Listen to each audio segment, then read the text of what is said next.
Sir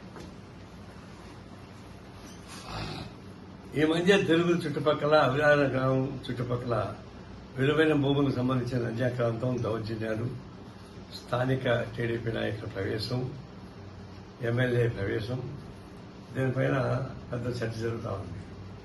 ఇక్కడ ద్వారకానాథ్ రెడ్డి గారు వారి కుటుంబం చాలా సీనియర్స్, ఆర్టీఓలో పనిచేశారు. అలాంటి వ్యక్తి 3 ఎకరాల భూమి కొనుక్కుంటే దాన్ని మాదని ప్రజలు కబ్జా చేశారు. దీనికి మెయిన్ బాధ్యత ఎవరంటే దోలేపల్లి విష్ణు శివనాగ ప్రసాద్. ఇతను డైరెక్ట్ గా అనగాని సత్యప్రసాద్ రెవెన్యూ మినిస్టర్కి బినామీ. ఇది అనగాని రెవెన్యూ మినిస్టర్ ఇంటర్ఫియరెన్స్ లేకుండా ఇక్కడ జరగదు. ఇప్పుడు ఎమ్మెల్యే వీళ్ళంతా స్కేప్ బోర్డ్సే. అసలు విషయం అతనిది. అందుకే నేను చెప్పదలుచుకుంది టీడీపీ గవర్నమెంట్కి. మీ మంత్రులే డైరెక్ట్ గా ల్యాండ్ కట్టడానికి ఇన్వాల్వ్ అవుతుంటే, ఇలాంటి సీనియర్స్ మీద దాడి చేస్తుంటే ఎవరైనా పెట్టి ఇలాంటి బెనామీ వాళ్ళ పేర్లంతా పెట్టి అరేంజ్ చేసుకుంటే వీడు అనామకుడు.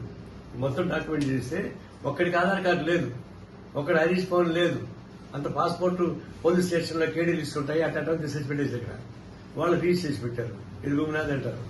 ఎంత అధికారం ఉన్నా కూడా రెవెన్యూ డిపార్ట్మెంట్, పోలీస్ డిపార్ట్మెంట్ నోగా తీసుకుని ఇవన్నీ చేస్తుంటే చట్టం ఊరుకోదు. ఇది అల్టిమేట్ గా టీడీపీ అగ్రనాయకుడికి ఇది వర్తిస్తుంది. ఎందుకంటే కేబినెట్ మంత్రిగా ఉన్నట్టు ఇన్వాల్వ్ అయ్యాడు కాబట్టి సీరియస్ గానే తీసుకుంటుంది. మొత్తం లేకుండా పోతే ఈ భూమిని ఎడతీకి వాళ్ళు స్వాధీనం చేయిస్తాం, దాన్ని వదిలిపెట్టింది లేదు. కానీ వచ్చే బ్లేమ్ అంతా టీడీపీ నాయకత్వానికి వస్తుంది. అది వాళ్ళు తెలుసుకోవాలి.